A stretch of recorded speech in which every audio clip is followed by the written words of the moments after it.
2024. Yeay!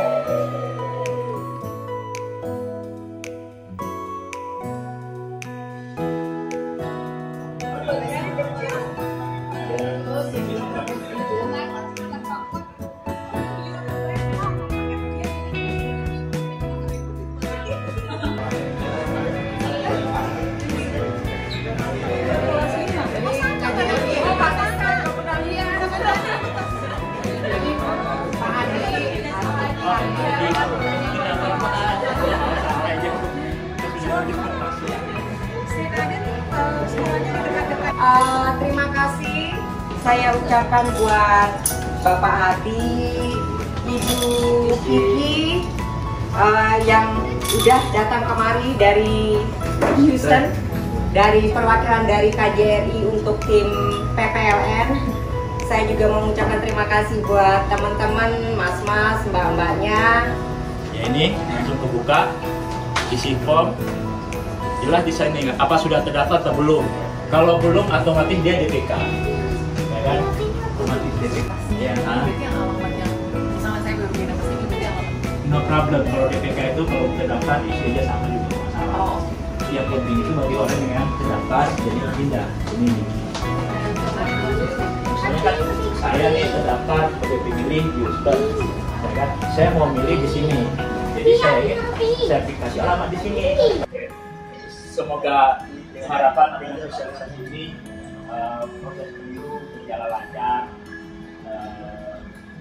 aman, terkendali, tidak terjadi sesuatu hal yang tidak diinginkan, karena memang kita lihat di Indonesia luar biasa, luar biasa ini.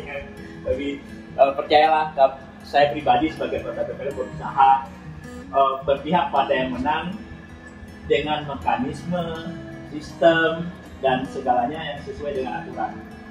Nah, itulah kita selalu begitu. Nah, saya tadi di sini Sumpah Pemuda ini 2022 ya, 2023. Nah, begitu. Baiklah Bapak sekalian, tanpa babi lagi saya lanjut. Ini pernyataan dari Pak Hendra Siregar, mungkin sangat bagus. Apakah Bapak setuju atau tidak? Bahwasanya pemilu ini terbesar, lebih besar daripada Amerika gitu. Jadi memang besar sekali. Nah,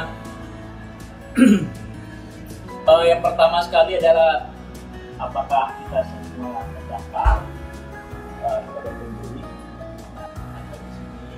Dan nanti di sini ada pencariannya, bisa melampirkan paspor, nomor paspor atau KTP, bisa lama dengan maaf karena pendataan khusus Houston. Ini akan saya jelaskan secara kawan saya sampaikan kita menggunakan dan secara online itu terbuka sampai 1 bulan sebelum pemilihan. Masalahnya adalah ada status dan kemudian ini ada nama yang khusus untuk pemilih yang di wilayah KJRI. Ini berikutnya. Yang terakhir ada tambahan ini untuk pendaftaran anggota KPPSLN di wilayah KJRI. KPPSLN ini adalah kami PPLN bertugas sampai menghilangkan kotak suara. Begitu kotak suara diserahkan sama KPPLN tidak ada, hanya bersifat memantau. Jadi proses perusahaan suara itu dilakukan oleh dan di sini berikutnya adalah KSK. Apakah KSK nanti kita jelaskan oleh Bapak sekalian. Nah, kemudian ada tahapan pemilu yang seperti saya sampaikan hari ini. Kita sudah berada pada DPJB dan DPK hari ini. Jadi untuk pendaftaran dari awal itu sudah selesai. Tahapannya banyak sekali sebenarnya. Kemudian dan terakhir mungkin pembentukan KPPSLN. Jadi misi saya sebenarnya yang utama sekali adalah menyampaikan apa sih itu dengan PPS? Artinya saya berharap kalau nanti ada bapak di sana nanti sama PPS kalau bekerja lihat aturannya, jangan dengan KPPLN ada aturan ya, lihat dengan itu dengan karena KPPLN dan KPU juga bekerja tentang aturan itu. Makanya siapa yang menangani adalah kalau kita sudah selesai dengan daftar, nah otomatis kepada kita apa tidak kita pada itu. Nah, sekarang secara umum pemilu jelas kita sepakati azasnya langsung bebas, rahasia, jujur dan adil. Jujur, jujur. Nah, kalau itu saya pikir jujur ternyata ada jujur. Dan kemudian prinsipnya adalah mandiri, jujur, adil, berkabut,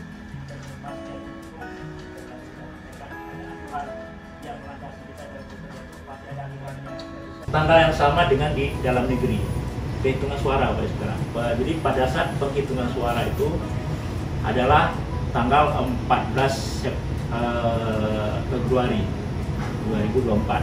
Penghitungan suara jadi serentak seluruh dunia. Jadi kemudian dan kalau khusus untuk di luar negeri itu penghitungan suaranya di kantor perwakilan RI. Kenapa Pak Ibu sekalian? Mungkin ibu diplomat ada di situ, istri saya bukan diplomat ya. Dan memang secara ada katakanlah ada warga yang berkelahi, ada tidak senang di luar bagaimana kan menyangkut wilayah hukum yang mana gitu kan. Artinya ini menyangkut adalah masalah impunitas. Jadi akhirnya disepakati tak mungkin kita di luar daripada perwakilan. Kalau di Indonesia kan boleh di kelurahan ya, karena nanti datang pemilu ada PKPU, peraturan KPU lain yang banyak. Nah, di situ saya hanya mengambil ada 4 ini yang terkait langsung dengan titik poinnya kita di luar negeri gitu. Nah, kalau seandainya kalau yang mereka yang KSK dan KPPS itu di nomor 3 2019 ini kemudian nanti suara mungkin ada yang terbaru lagi kita nggak tahu ya, karena memang sifatnya dinamis, namanya juga peraturan KPU kan, jadi KPU membuat dan selalu ada update. Ketika ada update otomatis yang berlaku ada yang terbaru, itu kita sepakati kan. Jadi yang lama itu kalau memang tidak diatur yang di ide baru berarti mengaku yang lama, kalau ada yang baru berarti yang baru itu yang sepanjang itu sudah tercatat di lembaran negara. Lembaran negara itu artinya kan Kemenkumham sudah melegalisasinya. Jadi, maksudnya itu secara hukum ya, mungkin orang hukum lebih tahu. Ada 300 pemilih, tapi ada peraturan terbaru. Itu sebenarnya sama dengan TPS maknanya, tapi itu dilaksanakan di luar. Bedanya dengan TPS, kalau seandainya penyelenggaraannya TPS itu bisa jadi pada hari yang sama.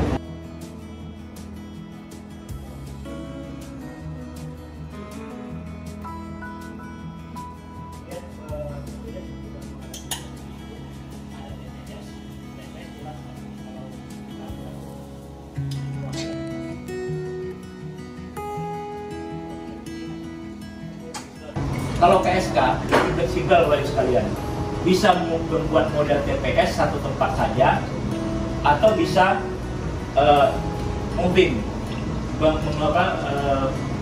mengunjungi tempat-tempat di mana warga atau pemilih berkumpul. Misalnya kita yang dituju nanti dan kesepakatan warga bagaimana mekanismenya pada saat pencoblosan tersebut. Yang jelas itu dilakukan mulai dari 9 hari sebelum pemilu di Indonesia. Itu secara umum Pak ya. Nah, kemudian ada model pos kirim surat, terima dan kirim lagi gitu. Pasti, ya kan? Kenapa kalau TPS kita udah tahu lah, dengan Indonesia kita udah tahu lah. Kenapa KSK gitu kan? Karena jaraknya jauh dari kantor pos bisa jadi, ya kan. Yang kedua masyarakatnya berkelompok-kelompok, ya kan. Dan ketiga dari pendapat pribadi saya, karena kita orang Indonesia senang kalau kita berkumpul, ya kan, sama-sama udah buat acara sambil pemilu, gitu kan, sambil atau pencoblosan kan bisa aja, gitu kan. Jadi bukan aja. Jadi dan kemudian kalau pos kan enggak, kan di rumah aja, nggak pernah kelihatan, ya, kita kirim gitu, apa suara saya diterima atau tidak, di restoran ini berapa orang tuh, 30, ternyata 30 orang di sini, ya kan, otomatis kan merasa saya memilih kan, gitu. Oh di daerah Lafayette misalnya, ada 50 atau 15, ya kan, tercatat kan, jadi kita melihat berapa jumlah terpilih pemilih kan, sudah tercatat jelas. Jadi kalau pos di Kemenlu ada 7.000-an dari Kemenlu, artinya bertambah kan. Dan kemudian ada data, kita sandingkan dengan data KP, ada data dari KPL Peduli Lindungi. Mungkin COVID kemarin kan ada yang Bapak Ibu sekalian, ada Lindungi KJRI untuk Peduli Lindungi, kan ada yang buat COVID itu. Nah, dan masing-masing data ini memiliki kelebihan dan kekurangan. Kalau didatain dari Kemenlu IDB 4LN karena alasan privasi, keamanan data pribadi, tidak di-set sama sekali email dan HP. Jadi kita kelabakan kan data kita. Cari orangnya gitu kan. Di PPL 2019 ada HP dan ada nama. Cuma setelah kami lihat, kami verifikasi, ada juga yang pindah macam, ya kan. Dan kemudian di KPL Peduli Lindungi ini yang datanya berapa? Sekitar 6.000-an, nggak salah. 6.000-an. Sertifikat itu benar orangnya, jelas ini, jelas benar orangnya. Bukan berarti yang data itu Bapak Ibu sertifikasi. Mohon maaf Pak, saya bisa pastikan Bapak Ibu sekalian, kalau memang ada nama Bapak di DKD online, secara pribadi Bapak merasa benar kan? Itu masalah kita yang saya sampaikan nanti ini. Sampaikan itu nanti kalau ada masalah jadi jujur, kita ada tahu ini modelnya. Jadi kita carilah sama-sama bagaimana cara menghadapi masalah ini dengan berdasarkan peraturan yang benar. Itu maksudnya. Jadi ini masalah perjalanan data. Nah, dari data yang itu akhirnya kami dapatkan DPT sebarannya, ya kan, sebaran. Ternyata untuk kami menganggap pada saat itu, kenapa kami ambil Baton Rouge sebagai KSK-nya dan lingkungannya dengan 75 mile radiusnya itu, ya, karena untuk mendapatkan jumlah yang banyak, kita dapat 190 pemilih. Kalau kami ambil Mimoran dengan itu, ada yang jauh lagi kan, jadi tidak dapat. Jadi kami ambil Baton Rouge gitu sebagai visinya. Nah, jadi untuk di sini Baton Rouge itu adalah KSK 7. Jadi sebagai banyak 3% dari jumlah pemilih. Kan memang kotak suara penduduk ini adalah tingkat fleksibilitasnya tinggi, namun cenderung relatif dalam tanda petik yang diharapkan, ya, tanda petik ya, diharapkan oleh Pak Kapolri. Menyampaikannya gitu. Kami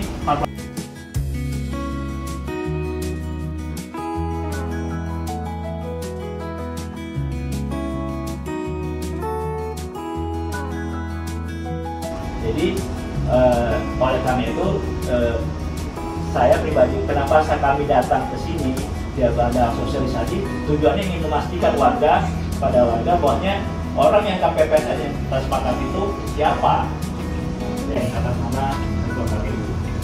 Jadi memang PPLN yang diberikan oleh tangan delegasi berwenang untuk BPN. Dan kemudian ada persyaratannya, ada dokumen, dan kemudian ada tahapan kegiatan rekrutmennya. Silakan Bu. Oh ya. Sama di sini yang pidana atau apa nggak bisa. Oh gitu. Kalau yang tahu ya. Ya mungkin begitu Pak. Itu Mbak Putri katanya mau nanya yang masalah itu. Mbak itu Pak Citra yang nanya bagaimana cara daftar untuk ya pemilu di sini. Kalau daftar jelas ini, kalau harus dijawab. Oke. Tinggal yang di SID tadi, yang di apa tadi kan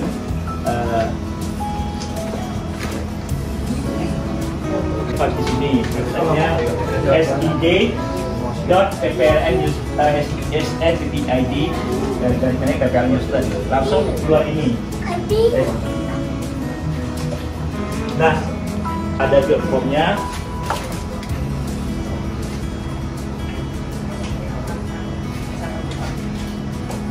Ya ini langsung kebuka, isi form, jelas di sini apa sudah terdaftar atau belum. Kalau belum otomatis dia DPK, ya kan? Otomatis DPK, ya. Nah, jadi ada ini. Nah, kemudian ada diisi Pak Ibu sekalian ini alasan pindah, nama lengkap, tempat diisi aja formnya, dan kemudian alamat tempat tinggal dituju saat pemilu. Jadi alamat pada pemilu itu kelihatan kalau dia ya. Berarti yang alamat yang misalnya saya belum pindah pasti itu berarti alamat. No problem, kalau DPK itu kalau terdaftar isi aja sama di sini masalah. Oh. Yang penting itu bagi orang yang terdaftar jadi pindah ini. Misalnya kan saya nih terdaftar sebagai pemilih di Houston, ya kan? Saya mau milih di sini. Jadi saya kasih alamat di sini, alamat awal dengan akhir. Jadi supaya pada saat jadi alamat. Saya sih udah masuk ke situ, terus tuh ditanya apakah Anda sudah terdaftar, dicek DPO online, iya, dicek sudah, tapi terdaftarnya di Papua, alamat di Papua. Nah, berarti bukan di MK kan? Iya. Ke paspor dan masuk itu paspor. Masuk akuat, ada masuk link, ada yang keluar. Hah? Kalau masuk link keluar. Kalau yang paspor lama lalu enggak? Berarti ibu beruntung. Karena apa? Ibu otomatis bisa langsung klik aja itu kasih alamat di sini Bu. Nah, jadi ibu screenshot yang sudah terdaftar. Jadi nanti kami pindahkan, itu namanya DPTB. Padahal itu orang sini kan. Jadi kami bisa menyiasati kayak gitu. Nah, bisa. Lewat syukur. Jadi bisa Bu langsung diisi aja. Jadi sudah ya, saya bilang aja sudah ya. Sudah tapi Ibu screenshot. Screenshot nanti diupload sesuai dengan ini ikuti aja lah.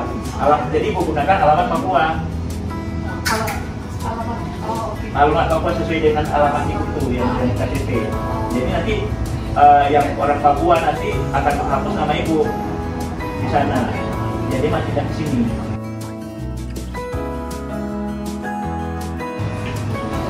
Tapi kalau seandainya bisa jadi untuk beberapa tempat, mungkin itu perlu konsultasi lebih lanjut. Berarti dengan apa? Data ini satu tempat itu karena itu banyak pun ada dana sewanya. Banyak sekali mostly orang Indonesia yang masih warga Indonesia, mereka kerja di kebanyakan di restoran. Jadi kayak orang kantoran sih weekend gitu, tapi orang restoran hanya weekdays gitu ya, mereka bisa afford semua. Kenapa kami sampaikan tentang itu kaitannya dengan pemilu?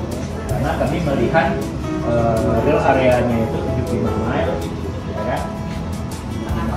Nah, itu kan beda ini. Kalau kasusnya di Atlanta dan Ibu, Atlanta 75 mile, ada 500 Ibu itu. Jadi dua kali tempatnya sama. Jadi dia nggak usah apa-apa di geografis mereka pilih sama-sama dua kali kan nggak apa-apa kan? Ya kan? Karena emang kamu di sana-sana itu udah kita kota aja baru kan. Di sini kan kotanya banyak, ada Jorin, ada Rangkaian, ada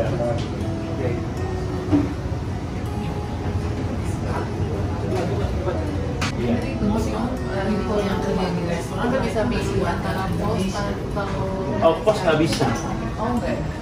Mohon maaf kalau pendaftarannya ini pos nggak ada. Memang pos nggak mau. Berarti kalau udah pindah sudah otomatis ada orang ASN.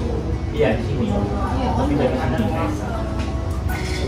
Yang ada buku forward ke Already jadi ketika saat ini kita tinggal kita feedback gimana akan ada atau kita Kalau pada saat kami ada feedback dari kami, semuanya sudah terdaftar.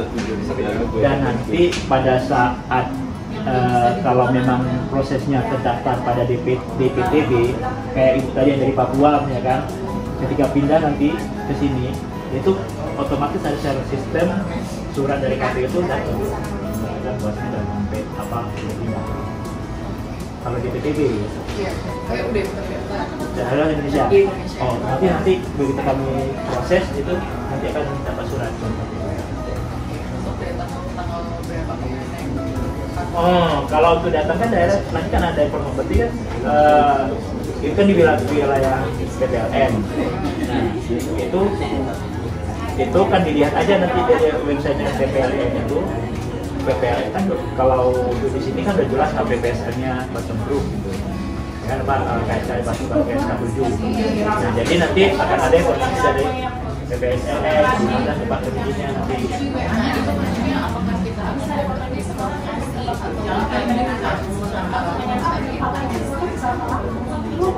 Iya, menarik itu karena memang artinya ya menarik. Memang itu adalah tugas PPSN itu yang akan Terima kasih saya ucapkan buat Bapak Adi, Ibu Kiki yang sudah datang kemari dari Houston, dari perwakilan dari KJRI untuk tim PPLN. Saya juga mengucapkan terima kasih buat teman-teman